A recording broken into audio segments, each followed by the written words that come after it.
Fala pessoas, eu sou o Gustavo e esse é o Barba Movies. Se tem uma coisa nesse mundo que eu adoro é fazer vídeo mostrando que os woke estão se ferrando. Isso não tem preço. O pessoal mais novo não sabe, mas a gente costumava chegar em casa no final do dia para relaxar e assistir uma comédia legal na TV. Séries como Cheers, MASH, Primo Cruzado, Friends ou How I Met Your Mother eram algo engraçado para a gente assistir depois de um dia de trabalho estressante. Bom, adivinha? Cadê essas séries? As que são realmente engraçadas. Onde é que elas estão? Sumiram, desapareceram. Esse é o resultado da extrema esquerda, da porcaria politicamente correta e das pessoas se preocupando em não magoar os sentimentos de uma geração frágil. Tudo que está sendo feito agora em termos de comédia é chato, é terrível. Vamos falar sobre isso agora. Mas antes, se você ainda não é inscrito aqui no canal, dá essa moralzinha e não se esqueça de curtir e comentar, pois isso ajuda o YouTube a entregar o vídeo para mais pessoas. Beleza? Feito o jabá então, bora pro trampo.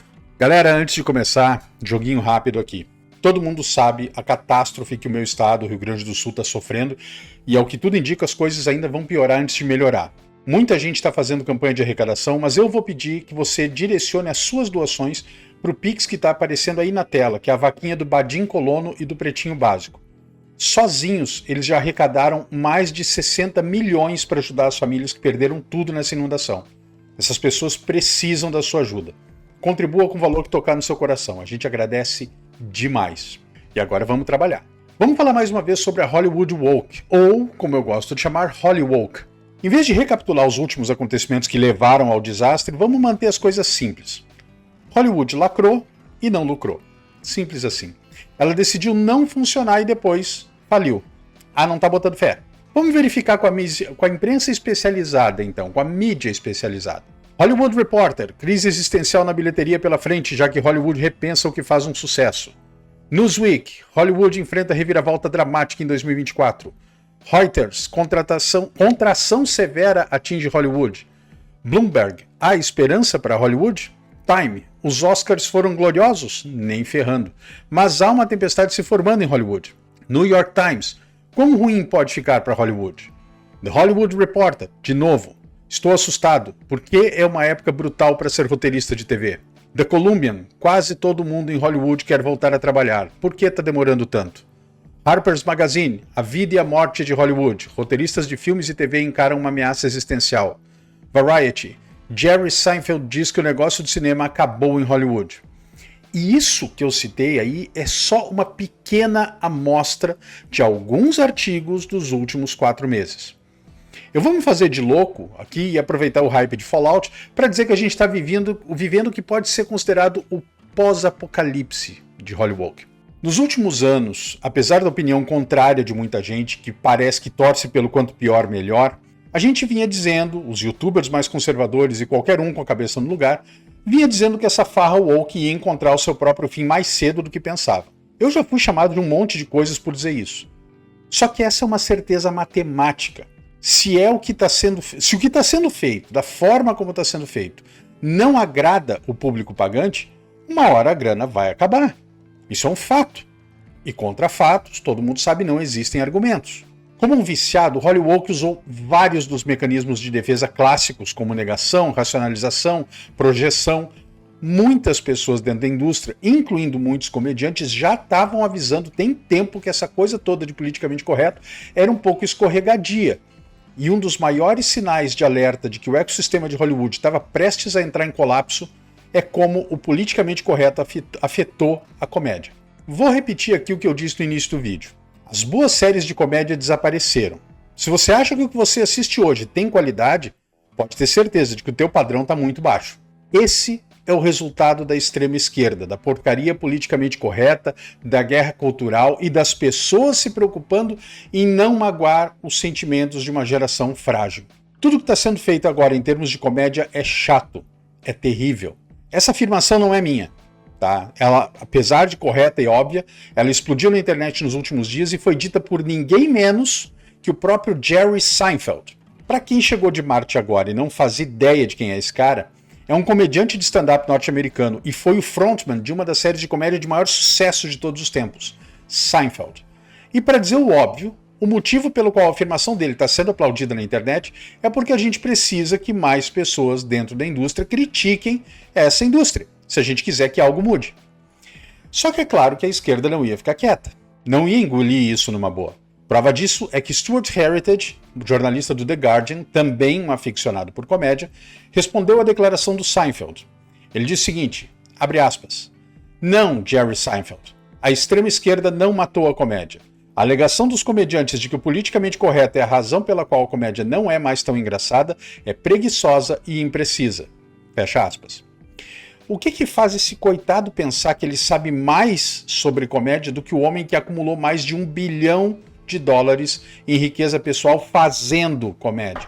Tá bom, eu vou dar meu braço a torcer aqui e admitir que talvez ele apresente alguns dados pra gente, talvez coloque alguns números ou analise algumas estatísticas. Dentro desse artigo de 10 parágrafos que ele transformou num ataque pessoal ao Jerry Seinfeld, incluindo dizer hipocritamente que ele está falando para conseguir cliques, o jornalista falha em apresentar um único argumento contra a extrema esquerda matar a comédia. Mas tem um exemplo de que a comédia foi completamente eliminada em Hollywood. E tudo que eu precisei fazer foi uma simples pesquisa no Google. Todos Menos Você foi uma comédia romântica bem marromeno lançada no Natal passado. Algumas pessoas mais maldosas vão dizer que tem um par de razões para ter sido um filme razoavelmente bem sucedido. Foi a primeira comédia a ultrapassar a marca dos 200 milhões nos últimos 5 anos e a primeira comédia classificada para maiores de 18 anos a ultrapassar a marca em quase 8 anos.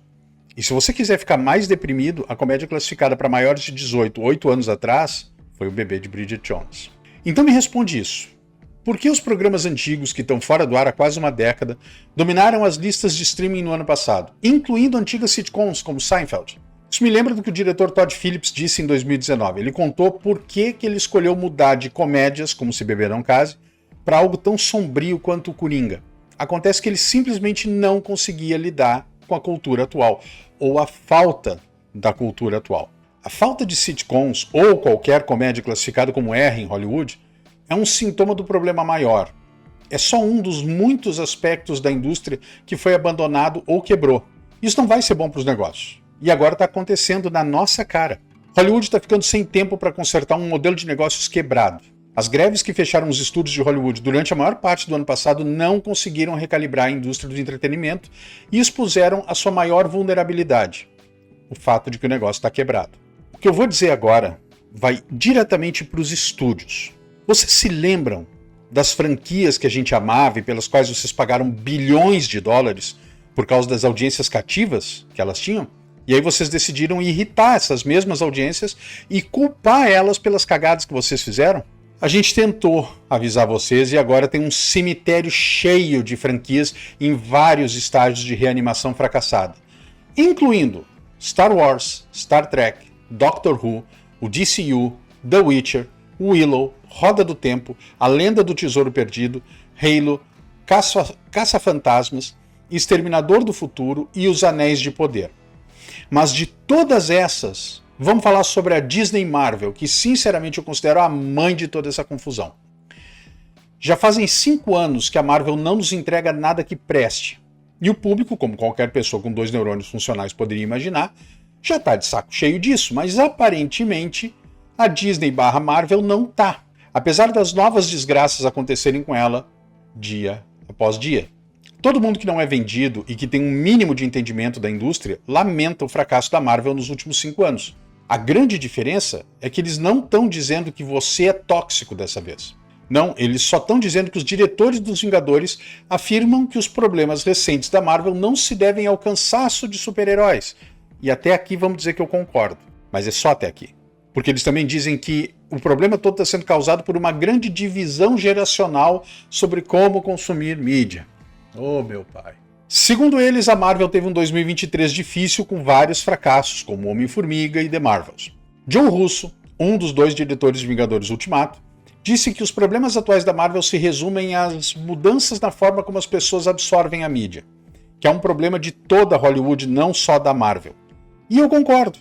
Só que ele disse ainda que a gente está num período de transição, que as pessoas ainda não sabem como vão receber histórias no futuro ou que tipo de histórias eles vão querer.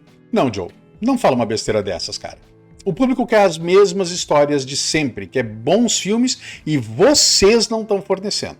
Aliás, a observação que você fez é válida, Joe. A nova geração de frequentadores de cinema se comunica em grande parte através de memes e manchetes. E eu acredito que essa próxima geração está buscando maneiras de contar suas próprias histórias que atendam ao seu tipo de TDAH coletivo específico. Doutor Estranho 2 foi lançado em maio de 2022 e fez 955 milhões. Homem-Formiga 3 foi lançado em fevereiro de 2023 e fez 476 milhões. The Marvels, lançado em novembro de 2023, fez 206. Então olha aí como decresce a coisa. O orçamento combinado desses 3 filmes daria para fazer 75 Godzillas Minus One ou Sound of Freedom.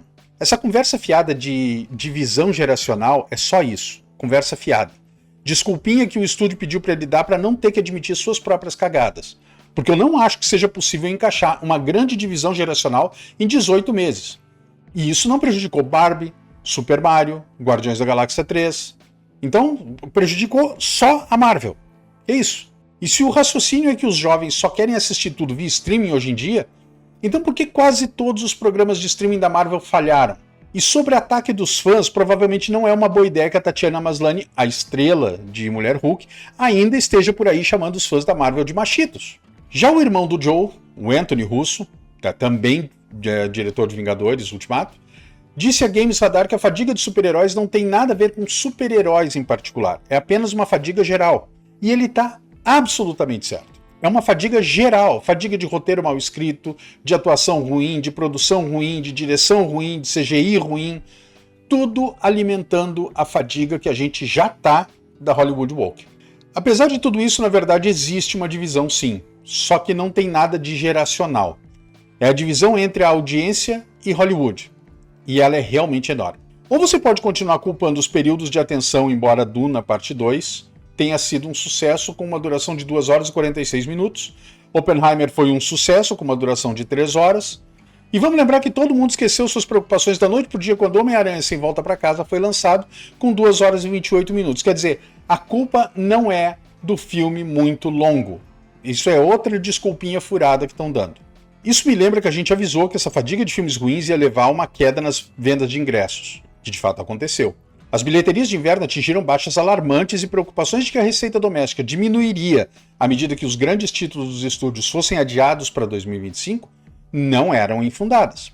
Eu também tenho uma vaga lembrança de muitos de nós avisando Hollywood que, com todos esses problemas, provavelmente não era uma boa ideia entrar em greve. É uma pena que isso tenha acontecido e que isso vai acabar levando à contração e à grande purga de Hollywood, o que já está acontecendo. Um ano depois da greve do WGA, os escritores enfrentam um tipo diferente de crise. Quem poderia ter previsto isso? O Sindicato dos Roteiristas declarou greve há 1 ano, afirmando que o boom do streaming tinha criado uma crise existencial para os escritores. A maioria dos roteiristas obteve o que queria com a greve, embora tenha demorado quase 5 meses para os estúdios e streamers cederem. Mas como o boom se transformou em nada, os escritores agora enfrentam um tipo diferente de crise. Para a maioria, está mais difícil encontrar trabalho. A gente avisou que Hollywood, como a conhecíamos, acabou. E isso está acontecendo. Voltando a Jerry Seinfeld, a indústria cinematográfica realmente acabou. E o filme não ocupa mais o ápice na hierarquia cultural.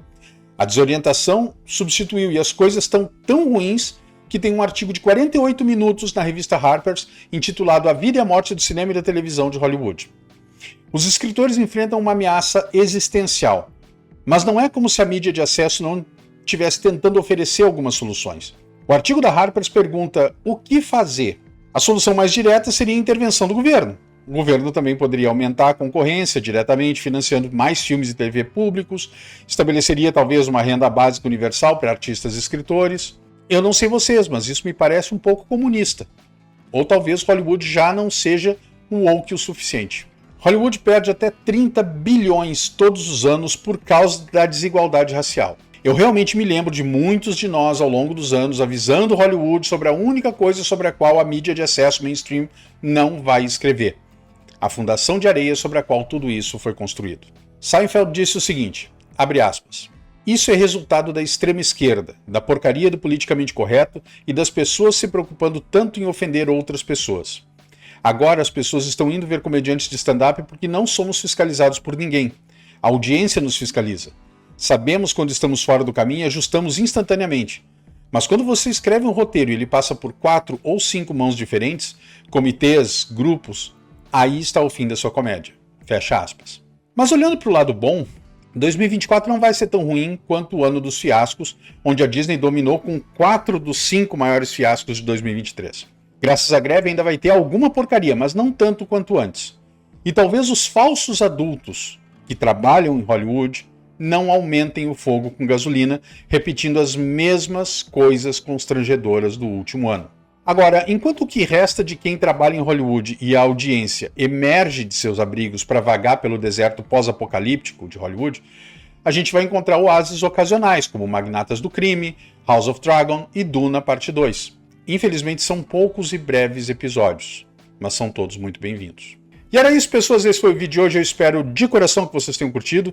Se teve valor para vocês, não esqueçam de curtir, comentar, se inscrever no canal. Lembrem que agora nós temos o nosso clube de membros. A gente se vê no próximo vídeo, um grande abraço e fiquem todos com Deus.